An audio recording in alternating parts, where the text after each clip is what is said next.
Palavra da Verdade, com Hernandes Dias Lopes. Então, abra sua Bíblia comigo, por favor, na segunda carta de Paulo aos Coríntios, capítulo 5, versículo 10.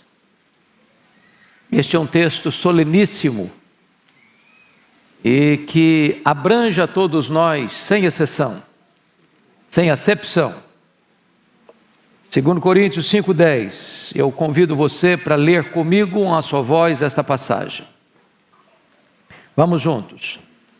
Porque importa que todos nós compareçamos perante o tribunal de Cristo, para que cada um receba segundo o bem ou o mal que tiver feito por meio do corpo. Agora todos com bastante convicção. Porque importa que todos nós compareçamos perante o tribunal de Cristo, para que cada um receba segundo o bem ou o mal que tiver feito por meio do corpo. Meus irmãos, as injustiças clamorosas que este mundo vive ao longo dos séculos requer necessariamente, imperativamente, um juízo justo, o juízo de Deus. Muitos tribunais aqui são maculados. Muitos juízes togados maculam a sua toga. Muitas sentenças são dadas por suborno. Muitos inocentes são tidos como culpados. Muitos culpados saem como inocentes. Por isso é necessário um juízo justo, o juízo de Deus. Nas cortes humanas, você vê tantas vezes um Herodes no trono e um João Batista preso. Nos tribunais da terra, você vê um Pilatos como juiz e Jesus de Nazaré sendo acusado, sendo sentenciado e sendo condenado.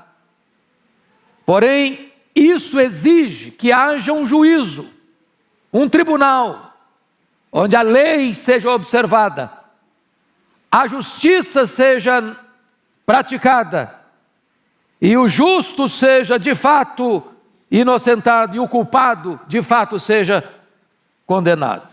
Pois esse juízo virá, esse tribunal existe.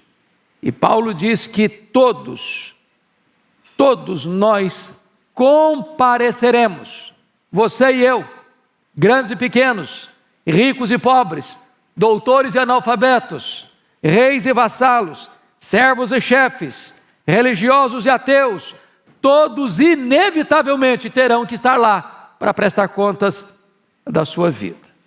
E eu gostaria então que nós imaginássemos esta cena desse tribunal, porque ele pode estar mais perto de você do que você imagina. E seria uma loucura, não só morrer com dinheiro no banco, mas seria uma loucura comparecer perante esse tribunal de Deus sem estar preparado. Eu fico imaginando quantas pessoas sonham em viver tantos anos, planejam isso. Mas quantas pessoas são ceifadas abruptamente, com toda a saúde, com toda a juventude, com todos os sonhos, com todos os projetos. Então amanhã pode ser tarde demais. Hoje, portanto, é o dia de nos prepararmos para nos encontrarmos com Deus. E eu queria aqui observar algumas coisas nesse tribunal. Quando você fala em tribunal, você pensa que tem um réu. E quem é esse réu? A Bíblia diz que todos pecaram e destituídos estão da glória de Deus. Não há um justo, nenhum sequer. Todos pecaram. Todos foram separados da santidade, da presença de Deus, da glória de Deus. A inclinação do meu, do seu, do nosso coração é para o mal. A inclinação da nossa carne é inimizade contra Deus. Nós transgredimos, nós pecamos. Nós temos um coração depravado. A Bíblia diz que o homem é escravo do diabo, da carne, do mundo. Não há sequer uma exceção. Nenhum ser humano, por mais benemérito que seja, ou por mais rigorosa que seja a sua conduta, ou por mais piedoso que se autoproclame, pode ousar dizer o seguinte: eu nunca pequei, eu cumpro rigorosamente a lei, eu estou quites com a justiça, a minha vida está na luz, não há nenhuma mácula, nenhuma mancha, nenhuma nódoa no meu caráter, eu estou pronto para encarar o tribunal de Deus. Só um louco faria isso. Todos nós estamos aquém do que demanda a lei de Deus e que requer a justiça de Deus. Mais do que isso, o homem que é um réu, ele é um ser insaciável no pecado. Eu pergunto, quanto de bebida alcoólica é necessário para saciar um ébrio? Ele bebe, e aquela bebida nunca o satisfaz. Quanto de droga é necessário para saciar uma pessoa adicta ao vício? Ele fuma, ele injeta droga nas veias, e quanto mais ele usa, mais ele quer usar. Quanto é necessário para satisfazer o coração de um homem devasso? Quanto mais ele se lança nas aventuras, mais o seu coração anseia por isso. Ele é insaciável. Por isso, eu preciso lhe dizer que todos nós teremos que comparecer lá, e com base na nossa justiça, nenhum de nós pode ser inocentado diante do tribunal de Deus. Mas uma segunda coisa, quando eu penso em tribunal, porque vejam vocês que nos tribunais aqui, algumas pessoas podem ir para o tribunal, elas podem sair de lá absolvidas pelo júri, mas a história as condena. Ela está andando a rua e alguém diz: esse é um criminoso, esse é um bandido, esse é um ladrão. Foi inocentado nos tribunais, mas a história não o inocenta. Pense comigo na possibilidade de uma pessoa ser absolvida pelo júri, até mesmo pelo povo, mas é condenado pela história. Quantos facínoras foram aplaudidos em seu tempo? Foram considerados grandes personalidades da raça e da história humana, que no seu tempo induziram multidões às loucuras da vida, mas que mais tarde a história os condenou. Mas pensem comigo naqueles que são absolvidos até pelo júri da história. Olhe comigo, por exemplo, a própria pessoa do nosso glorioso Redentor. Foi julgado réu de morte pelo tribunal eclesiástico, o Sinédrio Judaico. Ele foi julgado réu de morte pelo conselho popular. A multidão gritava: crucifica-o, crucifica-o. Ele foi condenado pelo poder civil. Pilatos, governador romano, o sentencia a pena e pena de morte. Ainda hoje, ele é condenado por historiadores pagãos e incrédulos. Até hoje, Jesus Cristo, para muitos, é considerado um impostor. Mas, certamente, o tribunal de Deus reconhece que ele é inocente e o constitui agora como o grande juiz que estará sentado no trono para julgar as nações, para julgar a você e a mim, que teremos que comparecer lá. Quando você pensa num tribunal, você pensa num acusador, e você pensa em testemunhas. Levanta-se aí o promotor, que vai, com base nos autos do processo, perceber e definir e dizer que aquele réu cometeu este, aquele outro delito. Ou se contrata um advogado de acusação para reforçar as teses da promotoria, dizendo que aquele réu de fato é culpado. Mas pior do que qualquer discurso do promotor ou do advogado de acusação são as testemunhas. Não há discurso mais poderoso num tribunal de que uma testemunha se levantar e diz: eu vi, eu estava lá, foi desta maneira, eu presenciei esse delito, essa transgressão, esse crime. Pois bem, irmãos, a Bíblia diz que o diabo é o acusador dos nossos irmãos. Mas haverá testemunhas naquele grande dia do juízo que se levantarão contra nós, para nos acusar. E essas testemunhas são eloquentes. E que testemunhas são essas? As nossas próprias palavras. A Bíblia diz que no dia do juízo nós vamos dar conta por todas as palavras frívolas que nós proferimos. Que testemunhas estarão lá para nos acusar diante do tribunal de Cristo? As nossas obras, os nossos feitos, aquilo que fizemos com a luz apagada, aquilo que fizemos no anonimato, aquilo que fizemos longe dos olhos espectadores, aquilo que fizemos e as pessoas mais próximas de nós não viram, o pai não viu, a mãe não viu, o marido não viu, a esposa não viu, os pais não viram, os filhos não viram, a sociedade não viu, a lei não viu, mas Deus viu, Ele estava lá. Nós seremos julgados, diz a Bíblia, naquele dia, e as testemunhas estarão lá para nos acusar as nossas próprias omissões. Jesus Cristo, no grande dia do juízo, vai se assentar na sua cadeira, vai julgar as nações, e Ele vai dizer: apartai-vos de mim, malditos, para o fogo eterno, preparado para o diabo e seus anjos. E você pergunta: mas o que é que essas pessoas fizeram? E a Bíblia responde: não fizeram nada, só deixaram de fazer. Jesus foi categórico em dizer: eu estive com fome e não me deste comer, eu estive com sede e não me deste beber, eu estive nu e não me vestiste, eu estive preso e não fostes visitar-me, eu estive doente e não fostes ver-me, eu estava forasteiro e sem abrigo e não me acolheste. Pecado de omissão. Mas no dia do juízo, irmãos, outra testemunha terrível vai se levantar. São os nossos pensamentos, o segredo do nosso coração. Aquilo que nenhum homem viu, aquilo que nenhum olhar humano testemunhou, aquilo que estava completamente escondido do conhecimento humano, aflorará no dia do juízo. É por isso que o apóstolo Paulo, quando ele escreve a sua carta aos Romanos, vai mostrar quão grave é o pecado, porque ele disse: não conheceria eu o pecado, se a lei não dissesse, não cobiçarás. Por que é que Paulo cita o 10º mandamento da lei de Deus? Por que ele não citou os 9 primeiros mandamentos do decálogo?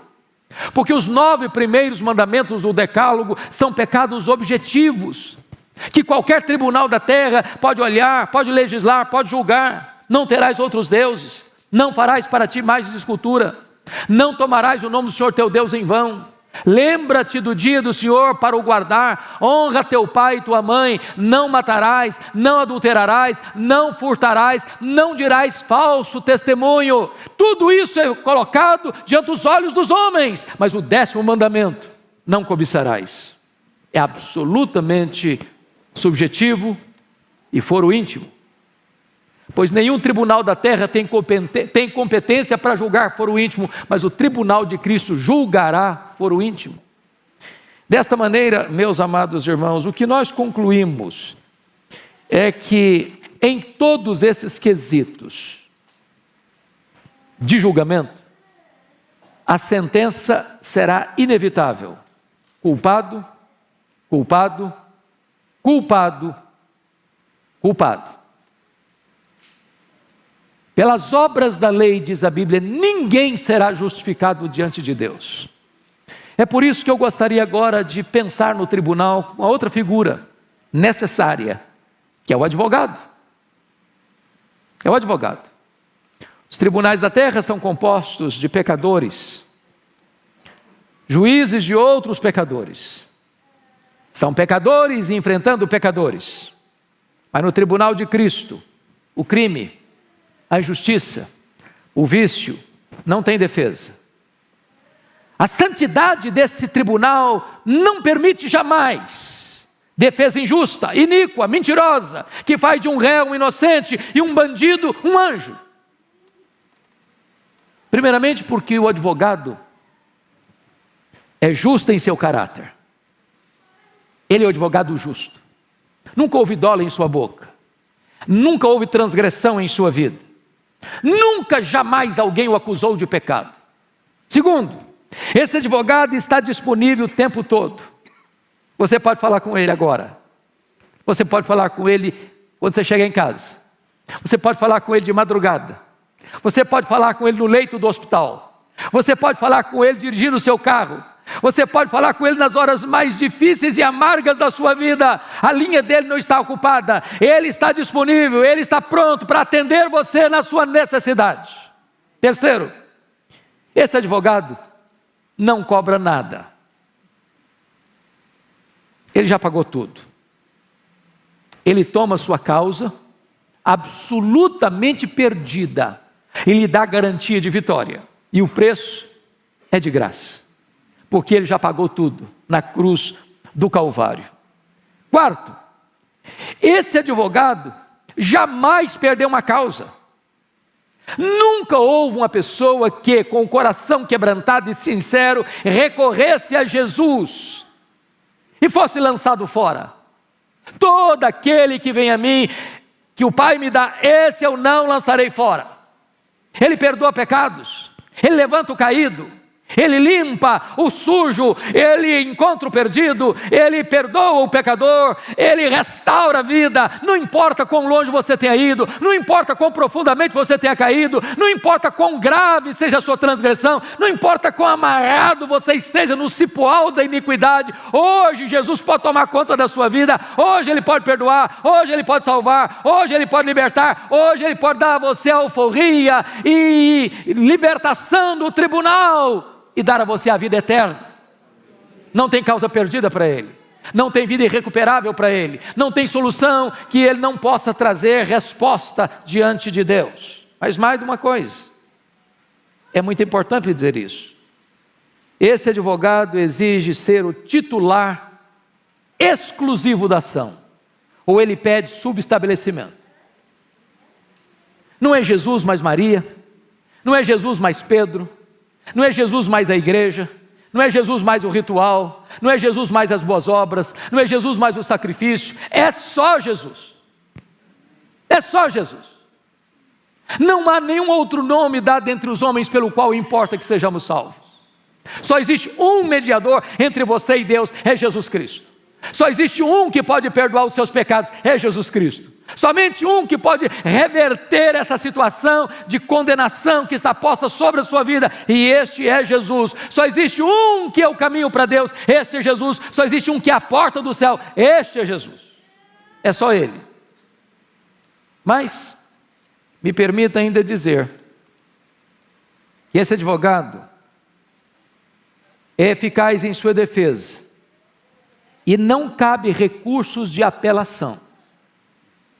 Porque aqui na terra, quando você logra êxito numa instância, quem acusa você pode apelar para uma segunda instância e para outra instância. E você pode ter sido inocentado na primeira instância e receber uma penalidade grave, até severa, numa instância superior. Mas quando Jesus perdoa você, quando Jesus salva você, não há possibilidade desse veredito ser mudado. A Bíblia diz: quem tentará acusação contra os eleitos de Deus? É Deus quem os justifica. O que significa isso? É que a Suprema Corte Celestial é quem toma a decisão. O Supremo Juiz é quem já decidiu. Não há possibilidade de rever essa sentença. Não há possibilidade de reverter essa sentença. A sentença é final. Então, quando Cristo salva, você de fato está salvo. Sua salvação está assegurada e está garantida. Quem os condenará? É Cristo Jesus quem morreu, ou antes quem ressuscitou, o qual está à destra de Deus e também intercede por nós. Agora vejamos uma coisa. Esse advogado não defende a nossa inocência, mas assume a nossa culpa. Pense comigo nisso. Enquanto os advogados terrenos, no exercício da sua defesa, de seus constituintes, procuram evidenciar a falsidade, as contradições dos depoimentos das testemunhas, a ilegalidade da conduta das autoridades, ou na conduta das autoridades, na formação do processo, a improcedência do libelo acusatório, a inaplicação dos artigos do Código Penal, enquanto eles procuram, enfim, destruir todas as provas que constituem os autos do processo e assim conseguir a absolvição de seus constituintes, o Senhor Jesus Cristo, como nosso advogado, vem e diz: não, Ele é culpado, é verdade, Ele é culpado, Ele é pecador, Ele é transgressor da lei, o salário do pecado é a morte, mas a morte que ele devia morrer, eu morri por Ele, eu me tornei o seu fiador, o seu substituto, eu sofri o golpe da lei no lugar dele, eu bebi bebi o cálice amargo da ira de Deus, que devia cair sobre a cabeça dele. A morte dele eu sofri, e agora eu o declaro inocente, sem culpa alguma, diante do tribunal de Deus. Só Jesus é esse advogado. Ninguém mais pode exercer esta função. Me permita ilustrar isso. Dizem os historiadores que o grande poeta grego Ésquilo deveria ser condenado à morte por um infame crime que ele havia cometido. E quando chega o momento do tribunal, onde ele haveria de ser sentenciado de morte, seu irmão, grande orador e herói de guerra, vai defendê-lo no tribunal. Tribunal composto, expectativa, suspense, toma conta de todos. Na hora em que todos tomaram assento para aquela sessão solene, então o irmão de Ésquilo entra no tribunal para defender seu irmão criminoso. E ele, em vez de proferir um arrebatador discurso, ergueu seu braço, sem mão, braço cotoco, que perdeu numa guerra em defesa do seu país. E quando todos viram o irmão de Ésquilo, herói de guerra, patriota, em defesa da pátria, tinha sofrido um golpe tão doloroso e perdido um membro do seu corpo, todos gritaram: perdão a Ésquilo, perdão a Ésquilo, perdão a Ésquilo. E Ésquilo saiu dali perdoado. Assim também, no grande tribunal de Deus, quando as testemunhas nos acusarem, e elas nos acusarão, certamente o Senhor Jesus Cristo se levantará, com as suas mãos rasgadas, as marcas de cravo nas suas mãos, e aquelas marcas de cravo, por causa da sua morte substitutiva, clamarão eloquentemente: perdão, perdão, perdão, para aqueles que creram no Senhor Jesus. Você e eu seremos perdoados por causa do sacrifício que Jesus, o nosso irmão mais velho, realizou na cruz do Calvário. Então vem para mim a última parte desta meditação, a absolvição. A absolvição. O apóstolo Paulo é claro em dizer: já nenhuma condenação a mais para aqueles que estão em Cristo Jesus, nosso Senhor. Jesus Cristo foi categórico: em verdade vos digo, quem ouve a minha palavra e crê naquele que me enviou tem a vida eterna, não entra em juízo, mas passou da morte para a vida. Então outro livro será aberto naquele grande tribunal, o livro da vida do Cordeiro. E você que creu em Jesus, e você que nesta noite anseia e deseja entregar sua vida a Ele e crer nele como seu Salvador, naquele grande dia do juízo, o seu nome estará lá no livro da vida. E quando o seu nome estiver lá no livro da vida, não importa o que estiver escrito nos livros de condenação e juízo, você será inocentado. Você ouvirá as palavras do próprio Senhor: vinde, vinde, bendito do meu Pai, entre na posse do reino que está preparado para você desde a fundação do mundo. Eu quero concluir dizendo o seguinte: o que você vai fazer daqui para frente? Você que pela graça de Deus foi justificado, que não tem mais culpa, que está quites com a lei de Deus, que está quites com a justiça de Deus, como é que você vai viver daqui para frente? Me permita contar uma história que aconteceu no estado de Goiás. Eu estou lendo agora o 2º volume de Laurentino Gomes, da escravidão. É o 2º volume da trilogia que ele está lançando. E nesse 2º volume ele trata muito do que foi a escravidão no estado de Minas Gerais e de Goiás, com a descoberta do ouro, a exploração do ouro.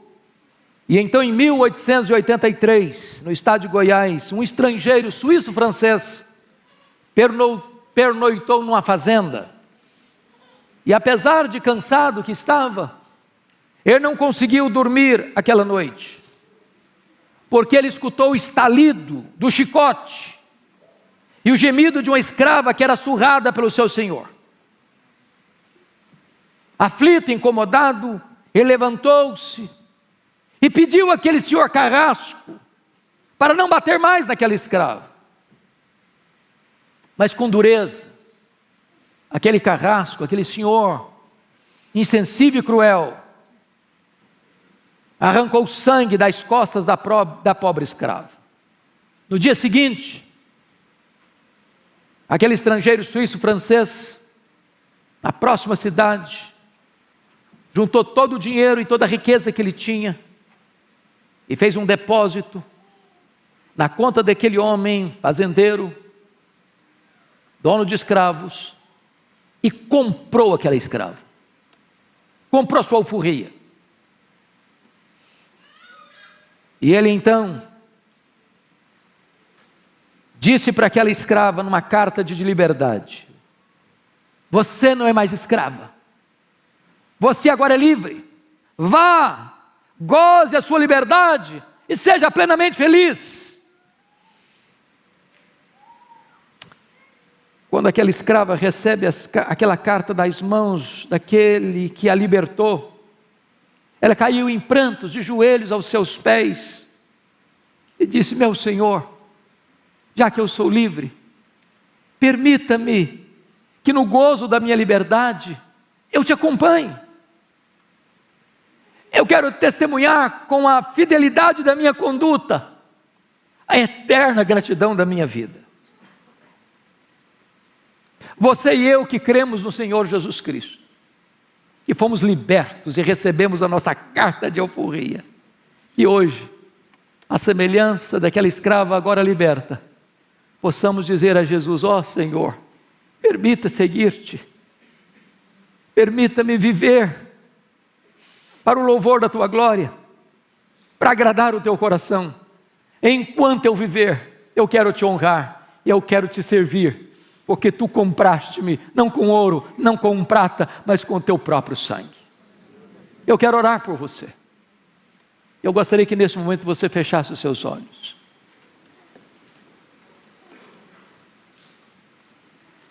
Você fechasse os seus olhos. E você pensasse nesta cena, deste grande dia do juízo, que todos nós teremos que comparecer. Você estará lá. Eu estarei lá. As pessoas que já morreram há milênios estarão lá, grandes e pequenos. E nós teremos que prestar contas da nossa vida. Nós não temos condições de sairmos justificados daquele tribunal, fiados nas nossas próprias justiças. As nossas justiças aos olhos dele não passam de trapos de imundícia. Nós não podemos ser salvos pelas nossas obras, pela nossa religião, pelos nossos predicados morais. Mas se nesta noite você resolver entregar seu coração para Jesus, dizer: Senhor, eu creio em Ti, eu creio que Tu morreste pelos meus pecados, eu creio que Tu pagaste a minha dívida, eu creio que Tu verteste o Teu sangue para me limpar de todo o pecado, e nesta noite eu Te recebo como meu Salvador pessoal, como Senhor da minha vida. Pode ter a garantia disso, se você fizer essa decisão hoje. Jesus agora mesmo perdoa os seus pecados, limpa você, lava você, purifica você, e dá a você o selo do Espírito Santo, e a segurança da vida eterna.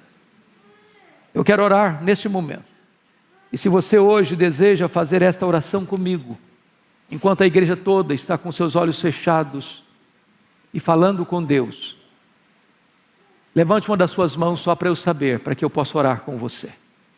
Louvado seja Deus, louvado seja Deus, louvado seja Deus, louvado seja Deus, louvado seja Deus, louvado seja Deus, louvado seja Deus. Há mais alguém? Louvado seja Deus. Mais alguém? Mais alguém na galeria? Louvado seja Deus. Mais alguém? Louvado seja Deus, louvado seja Deus, louvado seja Deus, louvado seja Deus, louvado seja Deus. Ó Senhor, bendito é o teu nome. Bendito é o teu nome. Porque há salvação neste nome, que é sobre todo nome, o nome de Jesus Cristo nosso Senhor. A tua palavra diz que há festa diante dos teus anjos no céu por um pecador que se arrepende. E nós te pedimos nesta noite, Deus, sela estes corações com o Espírito Santo da promessa. Dá a eles a certeza e a alegria da vida eterna. E permita, Deus, que eles possam viver os dias de vida que tu lhes deres, na tua presença, para o louvor da tua glória, te servindo com toda alegria e com toda fidelidade. Bendito é o teu nome, porque há salvação nesta casa e há júbilo no céu. Nós te adoramos por isso, em nome de Jesus. Aleluia. Amém.